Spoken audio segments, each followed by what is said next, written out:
What's up, guys? Mason the Brock Henderson here. Let's get ready to rumble! Would have been better if I had music behind me. The World Cup is here. It's time. FIFA World Cup 2022 in Qatar, or as we all like to call it, the one where FIFA got rich and didn't give a crap what we all thought about it. It's here, and obviously there's a lot to talk about. However, there's nothing that I can say that hasn't already been said about how this all went down, about the corruption that was clear to everyone, and yet FIFA just didn't care and was like, nope, this is what we're doing. We already agreed on this. We're not going to look weak to the world, so we're going to stick to our guns, even though everybody knows that this was all corruption and money and finances and all of that. So, like I said, nothing else that I can say that hasn't already been said, so I'm going to focus just on the football. And so I was trying to think about what I wanted to do for videos for the World Cup, because my first thought was, well, the U.S. is in it. I haven't done a review of a U.S. game since we got knocked out in the qualifying stages of the 2018 World Cup, so maybe I can start talking about the U.S. again. But then I saw, first of all, Berhalter's still there, and that's something that I'm not a fan of. I don't like Berhalter as a coach. I don't like the players he picks because he's so focused on giving these MLS guys a chance. And then I just look at who we have. I'm thinking, you know what? No, we're just going to be terrible. Like, everybody thinks, oh, this could be our year. I've seen so many posts saying that we got a lot of young, talented guys and this could be our year. Stop trying to hype us up. We're not. No. We're going to be lucky to make it out of the group stage. So let's stop trying to pretend like we have even half a chance. It would take a miracle. It would take all these other teams having 11 injuries for us to have a slight chance of maybe making it to the quarterfinals. So, yeah, I don't see why everybody's hyping it up so much. Probably to get people watching because, ratings. So the more they talk about, could the U.S. win it? The more people are like, ooh, does that mean we have a chance? Does this guy who knows nothing about soccer, does he say we're going to have a chance?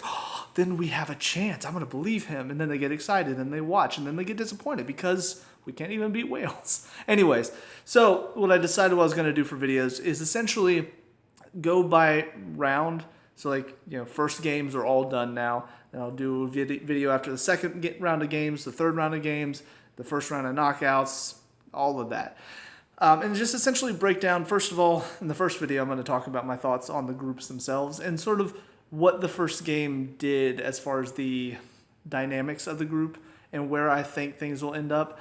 And just sort of talk about some highlights as well, because there are a few controversial moments that popped up. So, anyways, we're going to kick it off with Group A. My least favorite group, if I'm being perfectly honest. And that's just because I'm not a big fan of Netherlands. First of all, De Boer in Atlanta United ruined a lot of stuff. He was not the only problem, as we've seen. But, yeah, he went in, he did that, and then he had some success at the World Cup, I think. No, it wasn't the World Cup. I think it was the Euros. I just remember him getting a bunch of praise for what he did at the Euros. And you look at their group, and it's not good. They don't have anybody to compete against. They haven't for the past few tournaments that I can remember. I just remember thinking in the Euros and the last World Cup, I just looked at their group and thought, they've got nobody. This is an easy group for them. And then this year, Senegal was basically their only competition, slight competition, and then they lost Mane, so it's now it's going to be an easy run for them. So I'm not a fan of Netherlands. I'm also, I don't think anybody outside of the Qatari people want Qatar to do well because you don't deserve to have the tournament, which means nothing against the players personally, but I don't want their team to do well. I don't want their team to score a goal because it just shows this country should not be in the World Cup. At least with South Africa, they put up a little bit of a showing. They were awful against Ecuador. And then Ecuador, since I just talked about them, they were okay. They look okay. They look solid. They have some good players here and there, but they're not going to be a challenge. For some of the players that Netherlands have, it shouldn't be much of a challenge. So that's kind of why I'm just overall not much of a fan of Group A. First games-wise, obviously Ecuador, Qatar was a run over for Qatar. how easy was it for Ecuador to play against them? I don't think Qatar got maybe one shot on target. So it was not that fun of a game because it was basically just Ecuador constantly attacking but not being able to finish their chances. And that's not fun from a neutral perspective. Like, you want to see an exciting match, back and forth, bunch of goals. So then we get to Netherlands versus Senegal. A little bit more of an evenly contested match. From a Chelsea fan perspective, though, I have to be a little bit concerned because Mendy gave away 2 goals. And it really was mostly on him. I mean, first one, terrible save that parries it right into the path of the guy. And then second one, somebody beats him with a header. So it's not a good look for him. And I am worried considering he needed a good showing here to show I'm working to get better. I'm working to win my spot back. And I don't see any of that. So that's kind of where my headspace is about Group A. It's definitely going to be Netherlands running away with it more than likely. They'll probably easily handle both Ecuador and Qatar. As far as the second team, it's kind of a toss-up. If Ecuador can do the job against Senegal, I think they'll be fine. But if Senegal managed to get one over on Ecuador, then that suddenly makes the group a lot more interesting about who's going to get second. Because we all know who's going to get last. And then we get to Group B, and this one, of course, I have a little bit more investment in, not just because the U.S. is in it, but also a few more Chelsea players involved for England, and then Ampadu with Wales. But yeah, it's a little bit more of an interesting group because while England are definitely the favorites to win it, the rest of the teams are kind of they're not good, but they're all okay. You know, U.S. we're not good, but we're okay. Wales, they're not good, but hey, first World Cup in I think they said 64 years, and they've got a decent group of players right now. You know, some good talent that can not necessarily make a run in the tournament, but be slightly dangerous on their good day. And then Iran, just that one's probably a little bit more of a They should probably be bottom of the group, and England showed just how far that gap was. But from what I saw in the first games, you know, England, they showed their attacking quality, have a lot of really talented players, a lot of young players too, first time in the World Cup, like Saka, Bellingham. I think Mount, this is his first time in the World Cup. So a lot of good, young, talented players and a lot of different goal scorers as well. But defensively is where I think they might be hurting a little bit because you still got Maguire in there. Stones has his moments where he's a little shaky. I mean, you let 2 goals in from Iran, and they're not the most threatening team from what I saw. It's just a couple of lapses in concentration followed by one terrible penalty call. But still, those lapses in concentration I think are going to be what is the most concerning for them, especially going against teams that are more dangerous later in the tournament. For England and Wales, or USA and Wales, kind of almost hurts both of the teams. Like US expectations-wise from all of the fans, this is a detriment. You know, this is we should have beat Wales. That was going to be the game that really won us second place in the group. Because we don't expect to beat England. We expect to beat Iran. We should be beating Wales, so that way we can definitely be second. Now we draw. Well, now it's a little bit more difficult. For Wales, don't know what they were expecting because I don't, you know, obviously I'm not in the grapevine, I guess, in Wales, so I don't know if they were thinking we should handle the U.S. fine, or if they were thinking, hey, let's just try to get a draw and then we just got to be better than them in the next 2 games.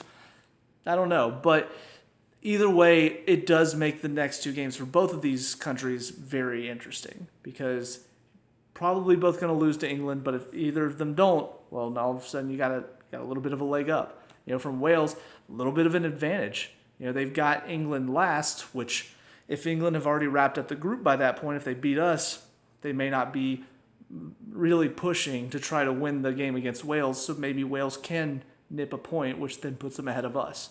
So, yeah, it's definitely going to be interesting to see what happens in this group.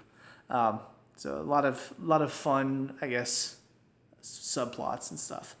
Group C is where a little bit of controversy pops in. The Saudi Arabia versus Argentina match.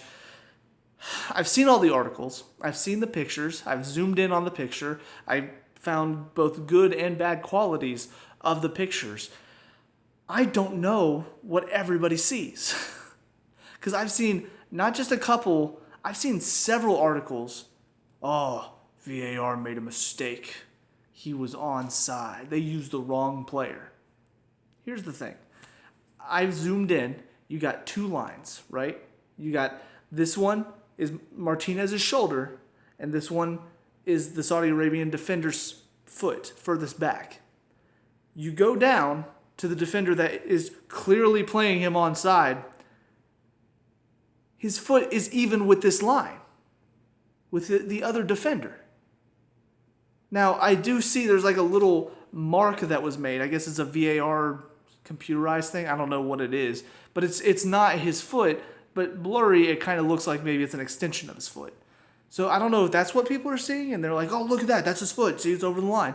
That's the only thing that I see that's past Martinez's shoulder.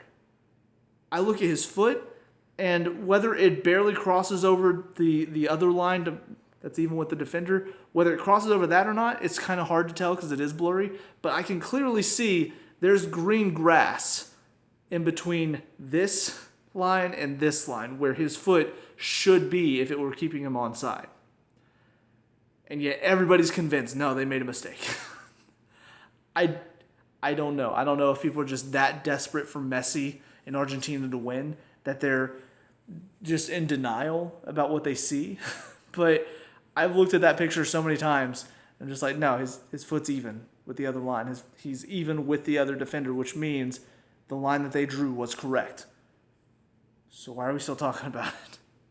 Anyways, that's about the only controversy. Well, I mean, the penalty that Argentina got was a little weak. So nobody's talking about that one, though, because, of course, they would rather focus on, oh, Argentina should have won this match instead of, oh, Argentina was lucky to get that penalty.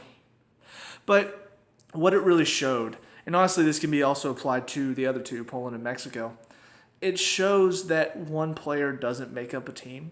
Because everybody, they looked at Messi and they thought Argentina is one of the favorites. Look at the rest of the team, though. Because I'm looking at the rest of that team and I'm thinking, they're okay. You got a couple decent players. Di Maria hasn't really been, as far as I can tell, he hasn't been quite as good as he used to be. Because I know there was a time when he was tearing it up, but he hasn't been playing that well. Dybala, I think he's doing okay for Juventus, but I haven't really heard much about him. The defense, I think I recognize two names in their defense. One was Otamendi, who is old and hasn't been. I mean, I don't remember when he left Man City, but I don't even know where he went. So you look at the overall team, and I'm thinking, yeah, Messi's good. He's only one guy. If you don't have the players around him that can benefit from what he does, you're going to struggle. And that's really why, in my opinion, they lost. They played a team that was a better team than they were. They weren't as talented individually, but they were a better team overall. They played better together. And that's why Saudi Arabia won that match. And then you look to Poland and Mexico. And like I said, very similar instance where you have a couple people that are standout players for their team. You got Lewandowski at Poland. You've got a couple guys that are okay, but then you got Ochoa, who's a great keeper. And that's kind of where the game was decided, was great striker versus great keeper, and the great keeper won in the penalty. So they're both very, I think, similar in that respect, where they have decent talent around the field, but then they have one star player who they all focus on, and that's what makes them very average teams overall. But as far as where I think the group's going to go, it's very up in the air. Like, honestly, I think this is the one I'm most excited to see where it's going to go next because there are so many possibilities.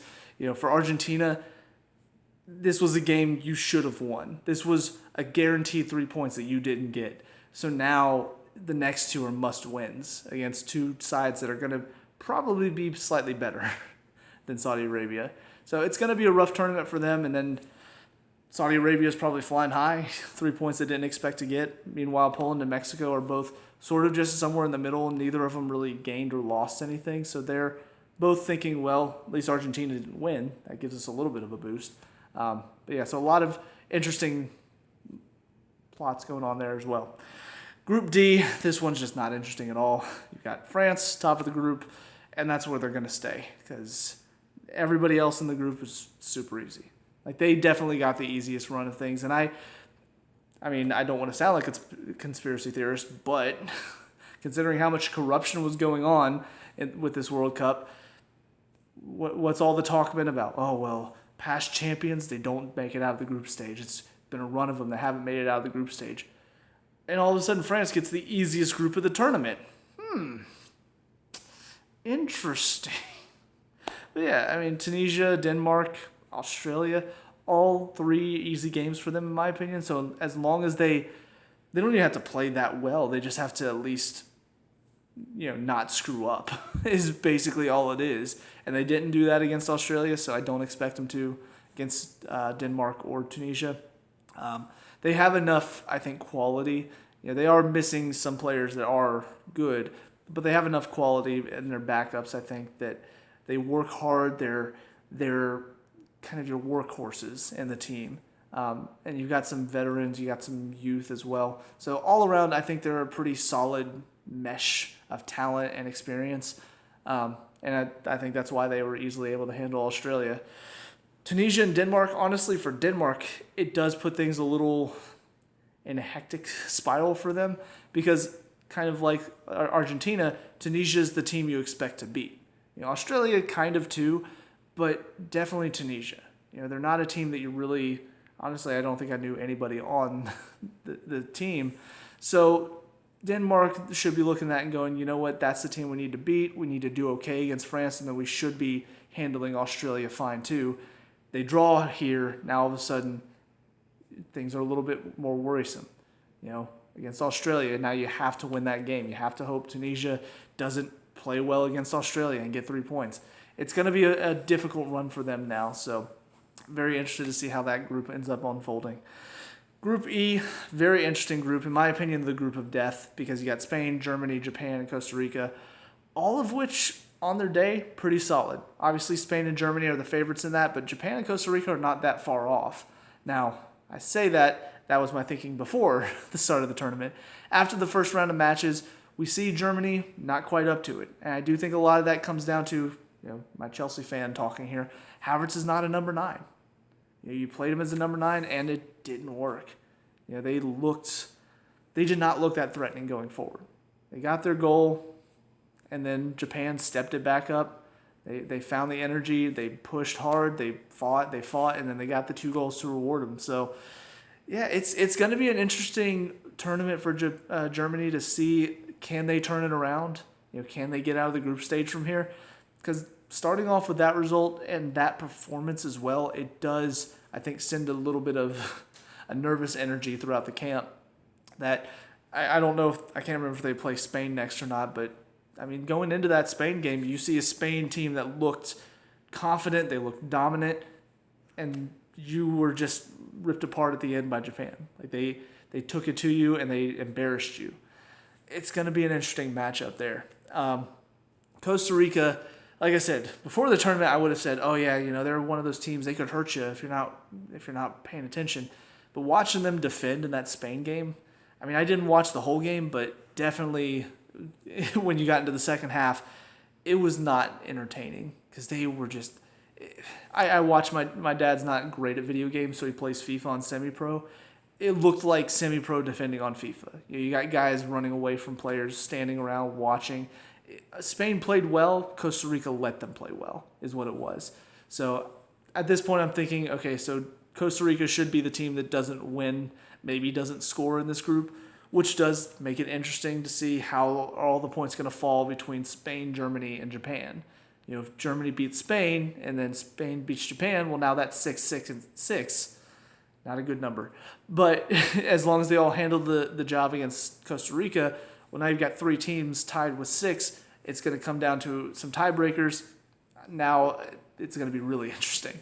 So that's something to look forward to going forward. For Group F, Belgium, Croatia, Morocco, Canada. Another fairly interesting group because you got Belgium who, in my opinion, they're not one of the favorites, even though everybody likes to tip them as one of the favorites. They were like top team in the world for several years, solely based on the talent on the team because they didn't win anything. And yet they were number 1 in the FIFA World Rankings. I'm thinking, okay, yeah, they've got a lot of great talent. They don't play together as a team very well, though. Like if you look at the country of Belgium and their national team, they are not the top team in the world. And I think we saw it again here. They beat Canada barely. It was a struggle for them.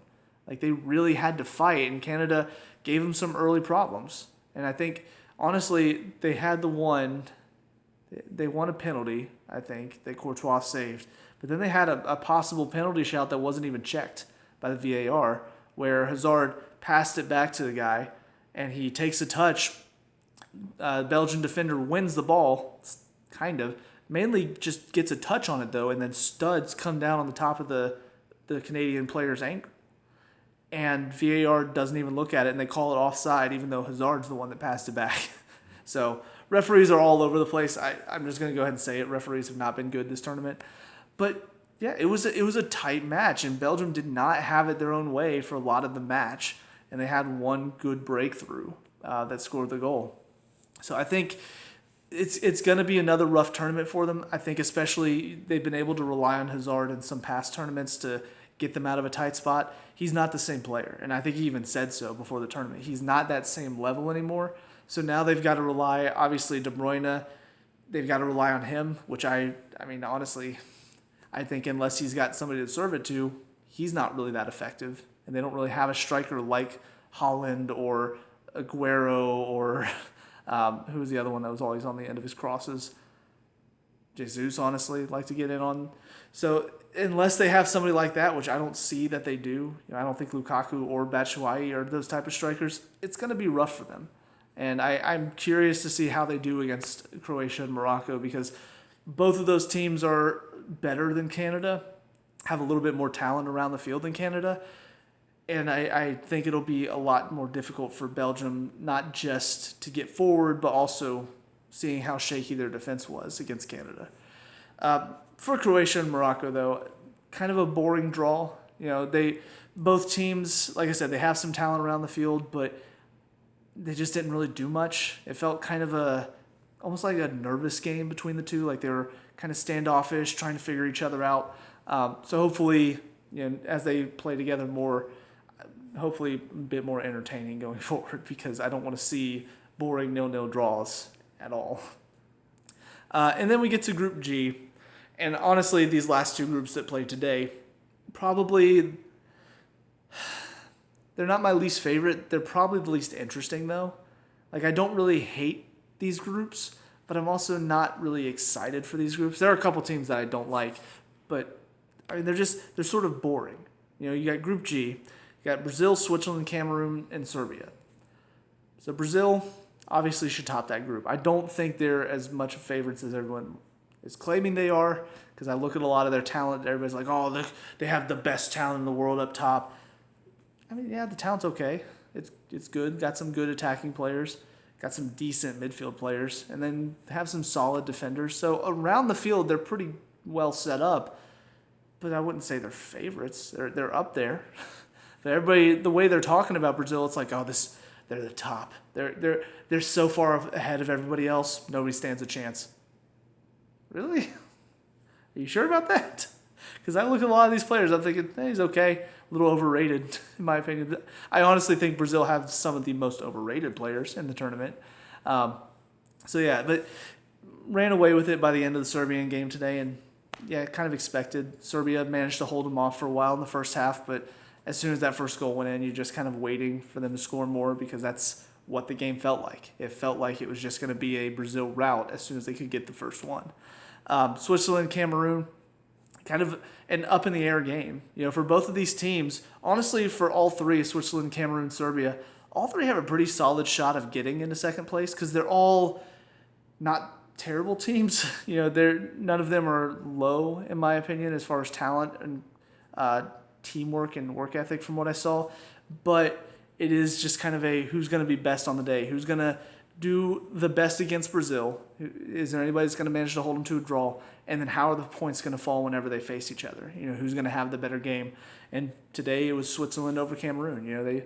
Both teams played pretty well. Both teams had some good chances, but Switzerland managed to finish their one chance, and that's all it took. And I feel like all three of those teams, that's going to be the games versus each other.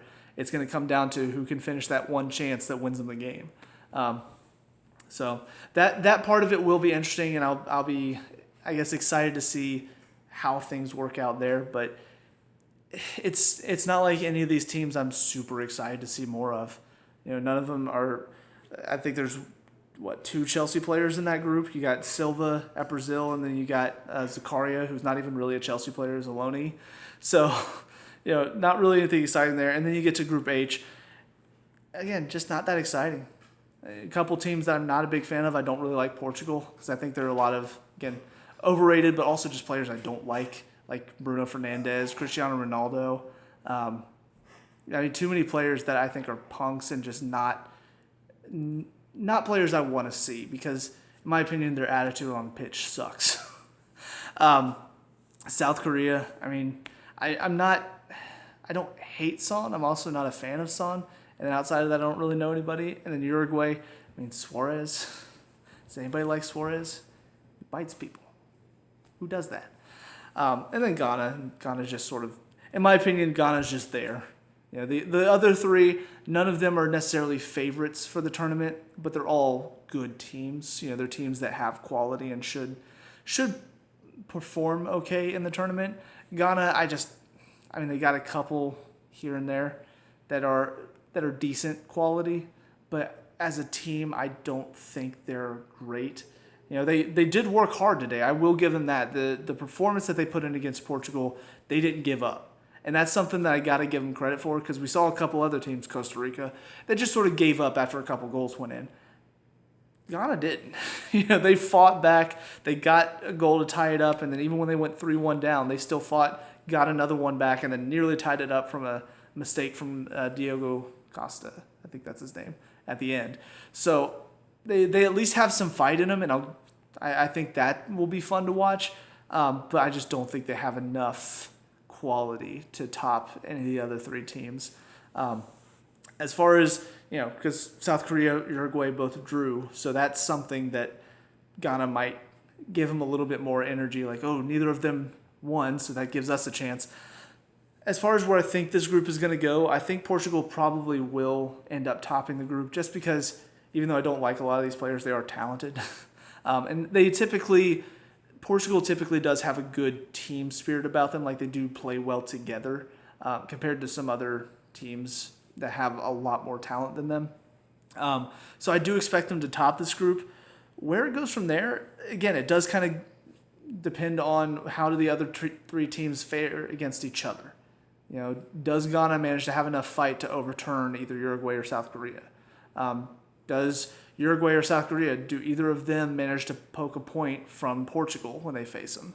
It's going to be a pretty tight contest, I think, in all of these matches. So that will be, at least from a neutral standpoint, slightly entertaining to watch. And hopefully it's not dull affairs. Hopefully there are some goals involved. But it does give a bit of a narrative to follow in that final group. Personally, I think Uruguay will probably be the second team to follow. But if there's going to be an upset, I think it'll probably be Ghana that makes it through, not South Korea. I don't think they're going to make it. But anyway, that's it for all the groups. That's it for all of the big talking points that I can think of. Yeah. I guess I could talk a bit about some of the controversy with the referees. Because, Ronaldo dove today, got a penalty despite how obvious of a dive it was. VAR looked at it, said it was okay. Now, granted, the center ref was an MLS referee, so the quality is, I can't go any lower. So the referees, though, the weird thing about this tournament has been sort of the inconsistency in the calls. Clearly they started off saying, all right, so any sort of pulling on the shirt, any grappling, none of that. And yet there has been some that hasn't been called. And then there's been others where there's not really grappling, it's just a slight tug on the shirt, and then it's been called. Or today, shoulder-to-shoulder challenge on Ronaldo, and then that was called. So I feel like that's something that whoever's in charge of VAR, whoever's in charge of, setting the rules, they didn't do a good job of sort of clearly defining what is a foul, what's a penalty. And maybe it is the referees, because some of the referees have been terrible. Honestly, there have been several games where I thought, my God, this referee's an idiot. Whether they're calling it, way too tight, or they're not calling stuff that is a foul and then calling other things that aren't a foul. I mean, just been a lot of, again, inconsistency with the refereeing. And I don't want to focus on the referees for the World Cup. This should be a tournament where everybody gets together and, this is the best of the best in all these countries. We have the best countries there, so why is Qatar in it? We have the best players for those countries, so why are we playing in the middle of the club season where people are getting injured? And we don't have to worry about the referees because they're just there to do their job, officiate, keep things calm, keep things running smoothly, and that's it. And instead, so much talk has been about the VAR, about the referees, about the extra stoppage time that's somehow always exceeding 5 minutes at least. It's been way too much topic of conversation talking about the refs. And I don't want that to be a topic of conversation at the World Cup where we should be talking about the football. So, yeah, it's been all over the place. Hopefully this review wasn't too all over the place. Next review, I will be able to keep it a little bit more, I guess, clean and thorough, because I'll only be focusing on the matches and on the results and sort of what will be building up into the final match of the group stage. I won't have to talk about all of my thoughts pre-tournament too. So, but yeah, if you like this, if you want to see more, leave a like and subscribe. I also have Chelsea reviews if you want to check those out, and TV show reviews too. So, but yeah, thank you for watching if you did, and I'll see you guys at the second match. Peace out.